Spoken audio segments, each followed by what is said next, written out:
بسم اللہ الرحمن الرحیم۔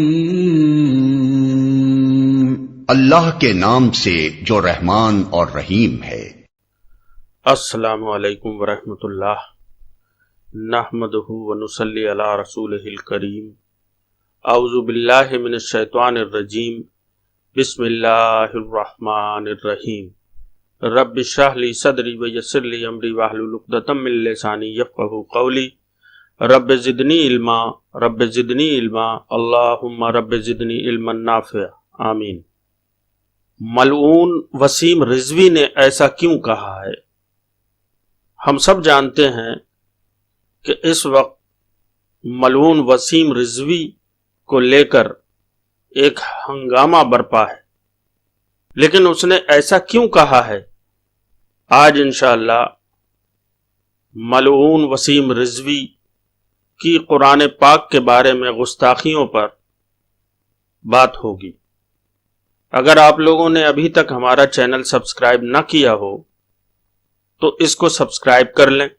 اس چینل پر کوئی بھی ویڈیو بلا وجہ کی اپلوڈ نہیں کی جاتی، ساری باتیں کام کی ہوتی ہیں اور وہ باتیں صرف اتنی ہی ہوتی ہیں جتنی کی ضرورت ہوتی ہے۔ لوگوں کا وقت برباد کرنے کی کوئی منشا نہیں، لیکن اس کے ساتھ ساتھ ہم سب کو ہمارے آس پاس کیا چل رہا ہے اور اللہ اور اس کے رسول صلی اللہ علیہ وسلم نے ہمیں کیا احکامات دیے ہیں، ایک مسلمان کو کس طرح اپنی زندگی گزارنا چاہیے، اس کی جانکاری بھی بہت ضروری ہے۔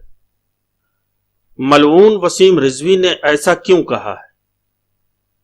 آپ سب نے تو یہ سنا ہی ہوگا کہ ایک ملعون شیعہ وسیم رضوی نے قرآن کے خلاف سپریم کورٹ میں ایک عرضی داخل کی کہ قرآن کی 26 آیات ایسی ہیں جو آتنکواد کو بڑھاوا دیتی ہیں، لہذا ان تمام آیتوں کو قرآن سے نکال دیا جائے، وغیرہ وغیرہ۔ میرے پیارے بھائیوں، سب سے پہلے آپ اس باریکی کو سمجھیں کہ وسیم رضوی نے ایسا کیوں کہا ہے۔ آخر ایسا بول کر وہ کس کو خوش کرنا چاہتا ہے؟ آخر اس کے پیچھے اس کے مقاصد کیا ہیں؟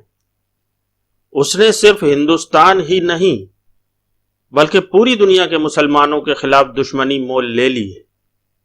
قبل اس کے کہ میں ان تمام سوالوں کا جواب دوں، سب سے پہلے آپ یہ بات یاد رکھ لیں کہ اہل کفار اور اہل زیغ و ضلال کی اس طرح کی حرکتوں سے غم و فکر نہ کھائیں، کیونکہ قرآن ایک ایسی کتاب ہے جس کے نازل کرنے کے وقت ہی رب العالمین نے 2 ٹوک الفاظ میں یہ اعلان کر دیا تھا کہ جن لوگوں نے اپنے پاس قرآن پہنچ جانے کے باوجود اس سے کفر کیا وہ بھی ہم سے پوشیدہ نہیں ہے۔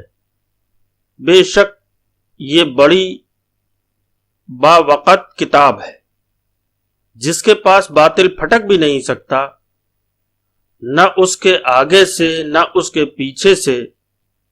یہ ہے نازل کردہ حکمتوں والے، خوبیوں والے اللہ کی طرف سے۔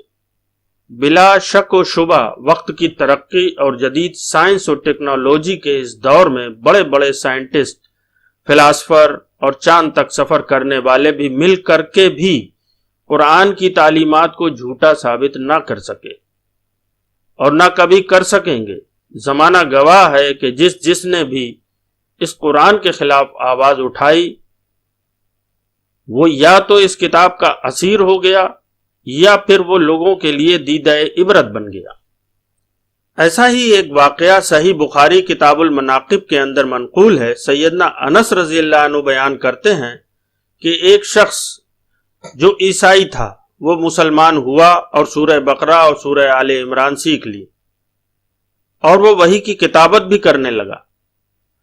پھر کچھ دنوں کے بعد وہ مرتد ہو گیا اور لوگوں میں یہ کہتا پھرنے لگا کہ دیکھو محمد صلی اللہ علیہ وسلم کو کچھ آتا جاتا نہیں ہے، بلکہ وہ وہی کہتے تھے جو میں ان کو لکھ کر دیا کرتا تھا۔ نعوذ باللہ۔ اللہ کا کرنا ایسا ہوا کہ اس انسان کی کچھ ہی دنوں میں موت ہو گئی۔ عیسائیوں نے اسے دفن کر دیا، مگر جب صبح ہوئی تو دیکھا کہ اس کی لاش زمین کے باہر پڑی ہوئی۔ عیسائیوں نے کہا کہ یہ تو مسلمانوں کا کام ہے، کیونکہ یہ مرتد ہو گیا تھا، اسی لیے انہوں نے اس کی لاش کے ساتھ ایسی حرکت کی ہے۔ چنانچہ پھر ان عیسائیوں نے ایک دوسری اور پہلے سے زیادہ گہری قبر کھودی اور اسے دفن کر دیا، لیکن جب صبح ہوئی تو پھر لاش باہر پڑی ہوئی تھی۔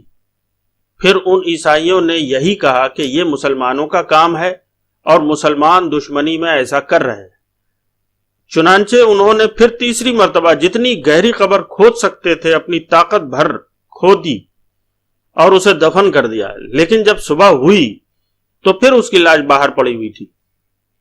اب کی بار ان عیسائیوں نے یہ جان لیا کہ ایسا کوئی انسان نہیں کر سکتا، بلکہ یہ اللہ کے عذاب میں گرفتار ہے۔ چنانچہ انہوں نے اس کی لاش کو ایسے ہی چھوڑ دیا۔ دیکھا آپ نے، قرآن اور رسالت کے خلاف جب اس نے آواز اٹھائی تو اس کا کیسا عبرتناک انجام ہوا۔ اب آئیے میں آپ کو بتاتا ہوں کہ اس ملعون نے ایسا کیوں کہا ہے، آخر وہ ایسا کہہ کر کس کی خوشنودی حاصل کرنا چاہتا ہے، پوری امت مسلمہ کا دل ناراض کر کے اسے کیا ملنے والا ہے۔ دراصل اس نے ایسا ایک سوچی سمجھی پلاننگ اور منصوبے کے تحت کیا ہے، اور اس کے پیچھے اس کا مقصد یہ ہے کہ وہ دنیا کے سامنے ذلیل و رسوا ہونے سے بچ جائے، جیل جانے سے بچ جائے، کیونکہ جب وہ شیعہ وقف بورڈ اتر پردیش کا چیئرمین تھا تب اس نے بڑی بڑی خیانتیں اور بڑے بڑے گھوٹالے کیے۔ اس نے شیعہ وقف بورڈ کی بے شمار جائیدادوں پر ناجائز قبضہ جما لیا ہے، اور ساتھ ہی ساتھ ساری جائیدادوں کو بیچ کر کے کھا بھی لیا ہے۔ اسی طرح اس نے اپنے کئی رشتہ داروں کو بھی شیعہ وقف بورڈ کی جائیدادوں کا مالک بنا دیا۔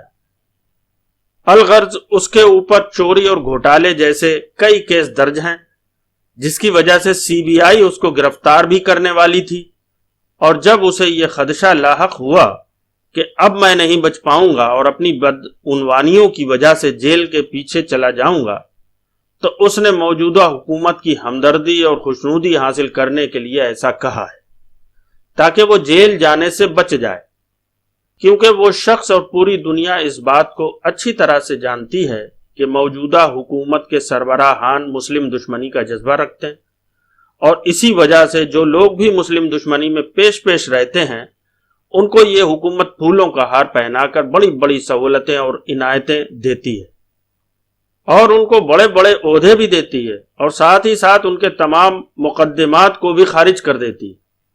موجودہ حکومت صرف مسلم دشمنی کی وجہ سے ہی ایسا نہیں کرتی، بلکہ ہر اس انسان کو خصوصی عنایات عطا کرتی ہے جو ان کی ہاں میں ہاں ملائے، اور اس انسان کو جھوٹے مقدمات میں پھنسا دیتی ہے جو ان کے خلاف جائے۔ اس کی جیتی جاگتی مثال اور ثبوت تو آپ کو یاد ہی ہوگا کہ ابھی کچھ ہی دن پہلے ایک تیلگو ہیروئن تاپسی نے جب کسانوں کی حمایت میں کچھ بات کی تو اس حکومت نے اس کے گھر پر ریڈ کرا کے اسے ہراسمنٹ کیا۔ اسی کے برعکس اسی فلم انڈسٹری کی ایک اور ہیروئن نے جب ان کی ہاں میں ہاں ملائی تو اس حکومت نے اس کو اعلیٰ سطحی یعنی ہائی سیکیورٹی عطا کی۔ جب معاملہ ایسا ہے تو ملعون وسیم رضوی نے بھی یہی سوچ کر کے ایک منصوبے کے تحت ایسی حرکت کی ہے تاکہ سربراہان حکومت اس کی اس حرکت سے خوش ہو جائیں اور اسے عدالتوں کے جھمیلوں اور دنیا کے سامنے ذلیل و رسوا ہونے سے بچا لے۔ برادران اسلام، جب معاملہ ایسا ہے تو ہماری ذمہ داری بنتی ہے کہ ہم مسلمان عقل مندی سے کام لیں، کیونکہ جتنا ہم اس ملعون کے خلاف اچھلیں گے اتنا ہی یہ حکومت کی نظر میں ہیرو بن جائے گا اور حکومت کی پشت پناہی اسے مل جائے گی۔ اسی لیے جذبات میں نہ آئیں، عقل مندی سے کام لیتے ہوئے اس کے خلاف اسی قانون کا سہارا لیں جس قانون کی سزا سے بچنے کے لیے اس نے یہ سازش رچی ہے، اور اس کے منصوبے پر پانی پھیر دیں اور اس ملعون کی سازشوں کو ناکام کر دیں۔